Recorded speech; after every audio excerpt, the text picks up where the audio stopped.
کیے جاتے ہیں، پر دامن وقت میں اتنی گنجائش نہیں ہے۔ ایک خطبہ جناب غازی بادشاہ کا جو سرکار نے 9 لاکھ سے 9 محرم کو مخاطب ہو کے دیا۔ امام حسین علیہ السلام نے جناب غازی کو بلایا اور بلا کے کہتے ہیں تاجدار وفا میری ماں کی دعا عصمتوں کے ولی میرا ایک کام کر۔ تاجدار وفا میری ماں کی دعا عصمتوں کے ولی میرا ایک کام کر، میرے لشکر کے سالار ناصر علمدار پیارے اخی میرا ایک کام کر۔ تاجدار وفا میری ماں کی دعا عصمتوں کے ولی میرا ایک کام کر، میرے لشکر کے سالار ناصر علمدار پیارے اخی میرا ایک کام کر، پیارے اخی میرا ایک کام کر، مرتضیٰ کی شبیہ اے میری زندگی شیر شیر جدی میرا ایک کام کر، مرتضیٰ کی شبیہ اے میری زندگی شیر شیر جدی میرا ایک کام کر، میں محمد ہوں اس وقت اس دور کا، آج میرے علی میرا ایک کام کر۔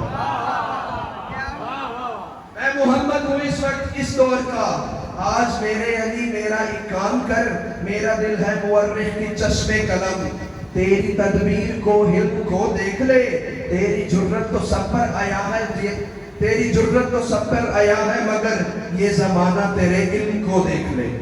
سرکار نے کہا میں چاہتا ہوں کہ آج ایسے بولے یہ زمانہ تیرے علم کا قائم ہو جائے۔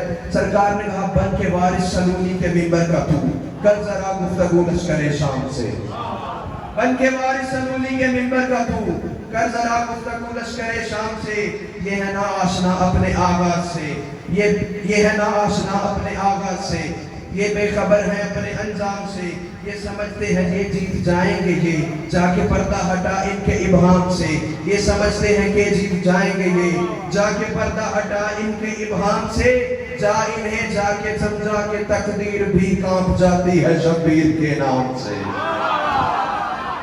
سرکار نے کہا جا انہیں جا کے سمجھا کہ تقدیر بھی کانپ جاتی ہے شبیر کے نام سے۔ ابھی میں نے مصرع پڑھا ہے، آپ نے کہا واہ کیا بات ہے، آپ نے کہا کیا بات ہے، آپ نے کہا کیا بات ہے۔ سرکار نے جو جناب غازی کو حکم دیا، سرکار فرماتے جا انہیں جا کے سمجھا کہ تقدیر بھی کانپ جاتی ہے شبیر کے نام سے، بول ایسے کہ خالق کو کہنا پڑے ذات حیدر کے عکاس کیا بات ہے، آج لہجے بلاغا کا خالق کہے واہ میرے لال عباس کیا بات ہے، واہ میرے لال عباس کیا بات ہے۔ اور پنجتن کی مدد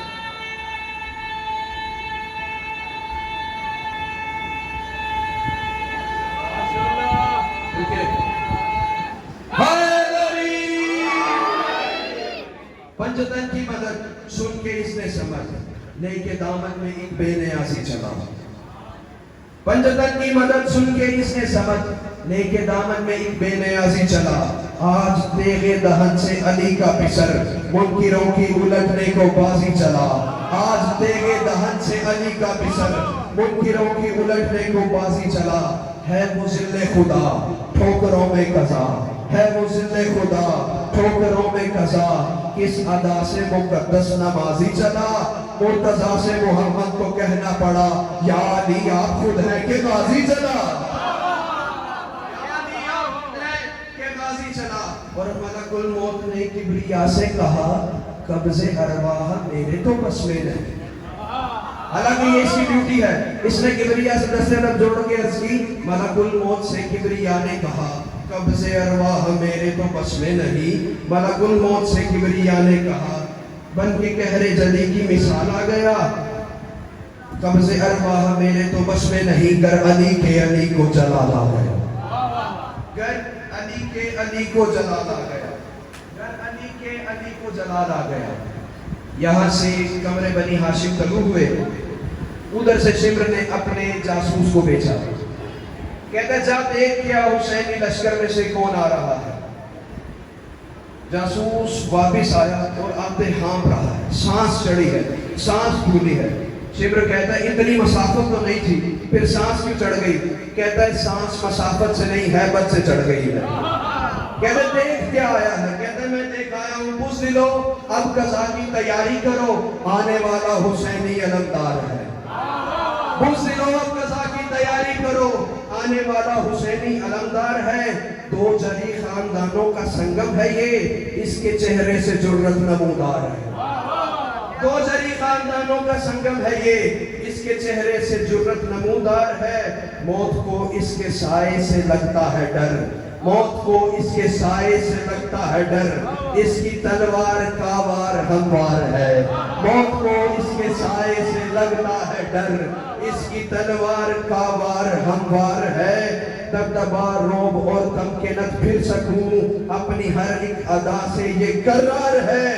جب سروں پر صحابہ قضا چھا گیا، سب سروں پر صحابہ قضا چھا گیا، سب یہ سمجھے کہ قہر جلی آ گیا۔ سب سروں پہ صحابہ قضا چھا گیا، سب یہ سمجھے کہ قہر جلی آ گیا۔ جو تھے بوڑھے جوانوں سے کہنے لگے، ہم غلط ہیں یا سچ مچ علی آ گیا۔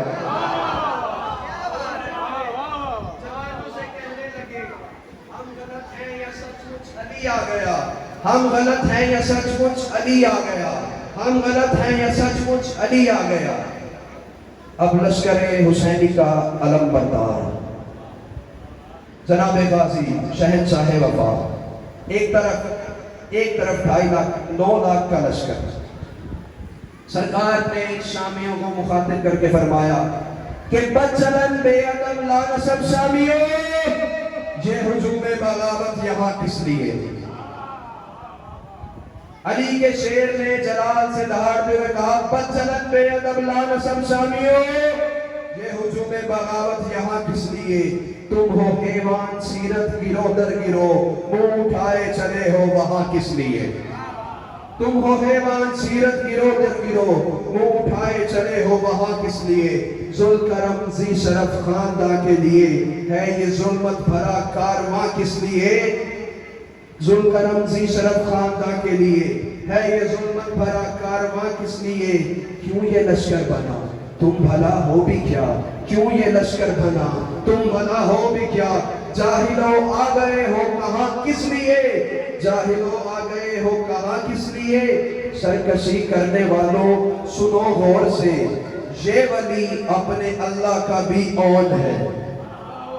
اون کے معنی ہوتے ہیں مددگار۔ جناب غازی کہہ رہے ہیں سرکشی کرنے والوں سنو غور سے، یہ ولی اپنے اللہ کا بھی اون ہے۔ جس کی چوکھٹ پہ غازی غلامی کرے تم نہیں جانتے ہو کہ وہ کون ہے؟ تم نہیں جانتے ہو کہ وہ کون ہے؟ اب منبر ہے زین اشہر اور خطاب کرنے والا ہے غازی، منبر سلونی کے وارث کا بیٹا، صاحب منبر سلونی کا بیٹا خطاب کر رہا ہے۔ منبر ہے زین اشہر اور موضوع ہے حسین ابن علی۔ کوئی ذاکر مولوی خطیب شاعر حسین ابن علی کا تعارف کروائے تو آپ کو صدیوں یاد رہتا ہے، یہ وہ تعارف ہے جو جناب عباس نے حسین ابن علی کا کروایا۔ سرکار کہتے ہیں نام خود جس کا رکھا ہے یزدان نے۔ سرکار کہتے ہیں تم میں سے کسی کا نام کسی بازاری عورت نے رکھا ہے، تم میں سے کسی کا نام کسی نے رکھا ہے، میں جس کا غلام ہوں نام خود جس کا رکھا ہے یزدان نے، جو مہد میں شریعت بچاتا رہا۔ نام خود جس کا رکھا ہے یزدان نے، جو مہد میں شریعت بچاتا رہا۔ اسرافیل اس کا جھولا جھولاتا رہا، اپنے نوری پروں پہ سلاتا رہا۔ اسرافیل اس کا جھولا جھولاتا رہا، اپنے نوری پروں پہ سلاتا رہا۔ کر کے ذکر علی پڑھ کے نام علی، کر کے ذکر علی پڑھ کے نام علی، جس کو جبریل لوری سناتا رہا۔ کر کے ذکر جلی پڑھ کے نام علی، جس کو جبریل لوری سناتا رہا۔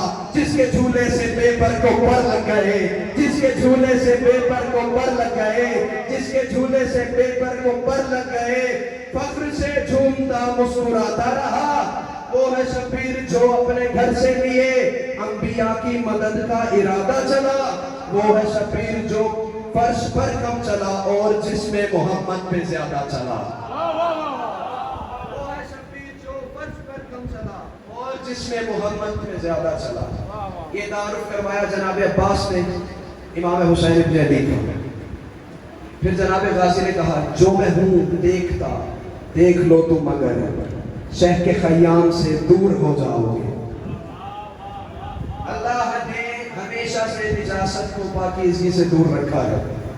سرکار فرماتے ہیں جو میں ہوں دیکھتا، دیکھ لو تم اگر شہر کے خیام سے دور ہو جاؤ گے، بھول جائے گی ہنسنے کی عادت تمہیں، بلکہ رونے پہ مجبور ہو جاؤ گے۔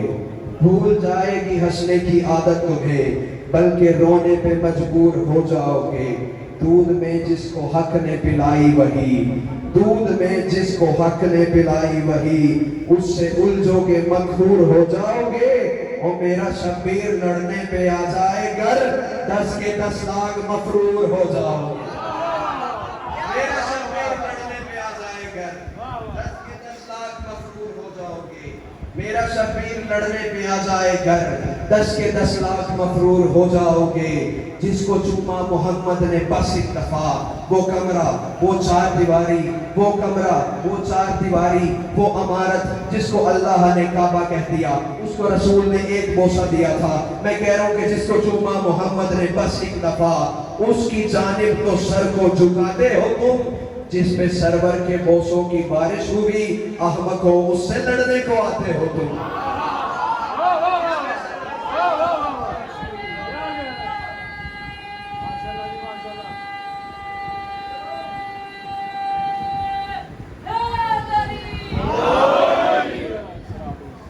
سلوات پڑھیں جی محمد والے۔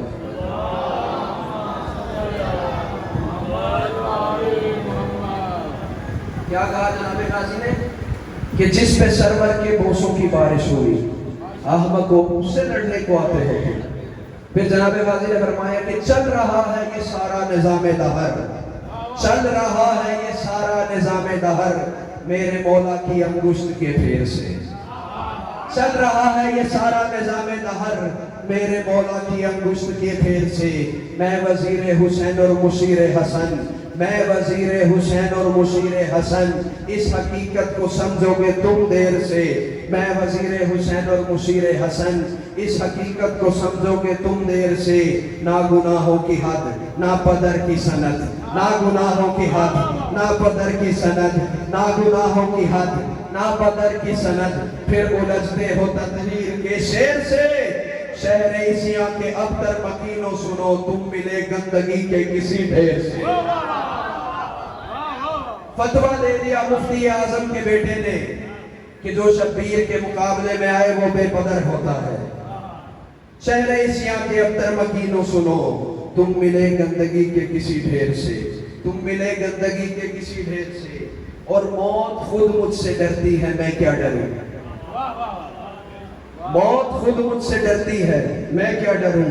کانپتی ہے قضا میرے احساس سے، احمق کو قتل کی دھمکیاں اور مجھے بزدلی کی توقع اور عباس سے۔ اب جناب غازی نے اپنے اختیار پڑھنے شروع کیے۔ کسی نے کہا جا غازی چلا جا ورنہ مارا جائے گا، مارا جائے گا۔ لفظ سنا، جلال آ گیا جناب غازی کو۔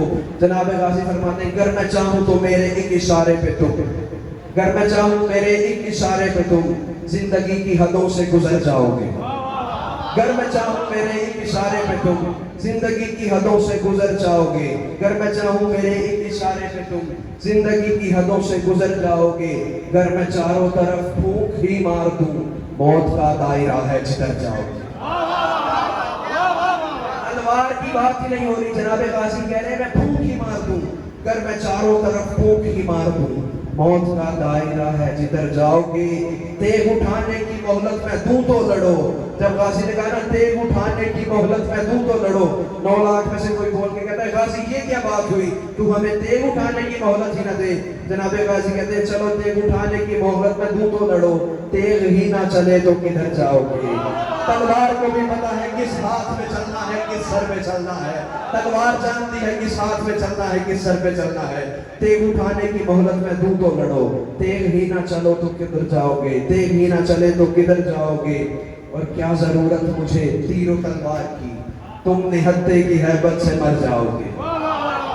کیا ضرورت مجھے تیر و تلوار کی، تم نہتے کی ہیبت سے مر جاؤ گے۔ کیا کروں کہ کرم میری گھٹی میں ہے، میری پہلی غذا ہی کرم ہے۔ کیا کروں کہ کرم میری گھٹی میں ہے، دوسرے امر شبیر ہیں ساتھ میں، ورنہ چاہوں تو اجسام ٹھہرے رہے اور آ جائیں روحیں میرے ہاتھ میں. جناب غازی فرما رہے ہیں کہ ورنہ چاہوں تو اجسام ٹھہرے رہے اور آ جائیں روحیں میرے ہاتھ میں. اب بات ختم کر کے علی کا شعر جانے لگا. جاتے ہوئے جناب غازی نے کہا جاؤ جاؤ سوچو کہ تم کون ہم کون ہیں. تمہارے اور ہمارے درمیان میں فرق کتنا ہے؟ جناب غازی فرماتے ہیں جاؤ سوچو کہ تم کون ہم کون ہیں. جاؤ سوچو کہ تم کون ہم کون ہیں. میری جانب سے مہلت ہے ایک رات کی. جاؤ سوچو کہ تم کون ہم کون ہیں. میری جانب سے مہلت ہے ایک رات کی. کس کی تعداد زیادہ ہے کم کون ہے. کل ملے گی خبر تم کو اس بات کی. کس کی تعداد زیادہ ہے کم کون ہے. کل ملے گی خبر تم کو اس بات کی. کون کمزور ہے کون شہزور ہے. کون کمزور ہے کون شہزور ہے. کل کھلے گی کلی تم پہ اوقات کی. اور آرزو ہے خدا معرفت دے تمہیں میرے سردار شبیر کے ذات کی. یہ ہدایت کا چراغ جو ہے, یہ ہدایت کا انداز جو ہے وہ اسی طرح سے روشن رہا. اپنے دشمن سے بھی کہہ رہے ہیں کہ آرزو ہے خدا معرفت دے تمہیں میرے سردار شبیر کی ذات کی. ابھی یہ بات کی تو پھر کسی نے سامنے سے کوئی آواز نکالی. جلال آ گیا جناب غازی کو. جناب غازی فرماتے ہیں اپنی جرت پہ جس جس کو بھی ناز ہے آؤ آگے بڑھو اور مجھے ٹوک دو. 10 لاکھ سے مخاطب ہو کے علی کا علی بیٹا فرما رہا ہے کہ اپنی جرت پہ جس جس کو بھی ناز ہے آؤ آگے بڑھو اور مجھے ٹوک دو. میں اکیلا ہوں تم لوگ 10 لاکھ ہو. جا رہا ہوں اگر بس میں ہے روک لو.